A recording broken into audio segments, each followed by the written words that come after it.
I grew up in a really funny family, and I have three older brothers, and they all wanted to get into comedy, but don't like public speaking, which is a big part of it. And my one brother and I dared each other that we would never ever do it, and I hate to lose bets to him because I usually do. So I was like, I'm gonna do this one, and I went to my first open mic at the Beer Hive and caught the bug and fell in love. I love it, how vibrant it is. It's always growing. It's always changing. A lot of innovators in the scene, like John and Derek, who are bringing us new clubs and new spaces. There's so much stage time available if you want it. There are multiple mics a night. There's a lot of great booked gigs available. I love it. The people are really friendly. The other comedians are really nice. They give you love to talk shop and sit around.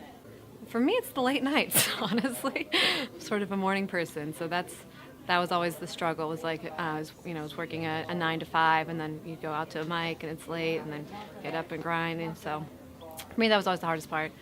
But it's worth it. Well worth it. Some things are worth staying up for. Probably just breaking into the scene is the hardest part. Because when you start going out, there are a lot of people who, start doing comedy and then discover it's not for them.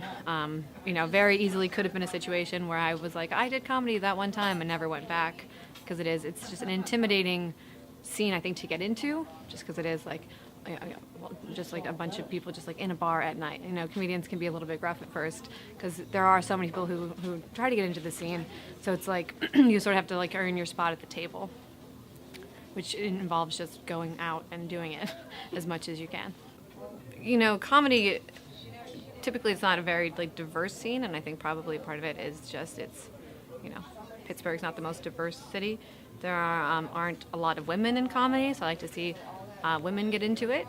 But otherwise, I think all the comics are really nice and supportive of each other, and there are real trailblazers in the scene who are just opening new rooms all the time, giving everybody opportunities for more stage time. So I guess just go out and do it. Is my advice. If you're thinking about getting into comedy, try it. Worst case scenario, no one laughs. Sure, I will say the biggest thing that's happening in our scene is the Burning Bridges reveal, so that's exciting. I'm a big fan of Alex Homiak. I just think he's so funny. He makes me laugh so hard on stage all the time and off stage. Vanessa St. Clair is just getting into stand-up, and I think she's really a real trailblazer. Those are my go-tos. Amanda Averill, I would say, too. Always makes me laugh so hard. I'm Helen Wildy. I'm a comedian, and Mr. Bones knows me.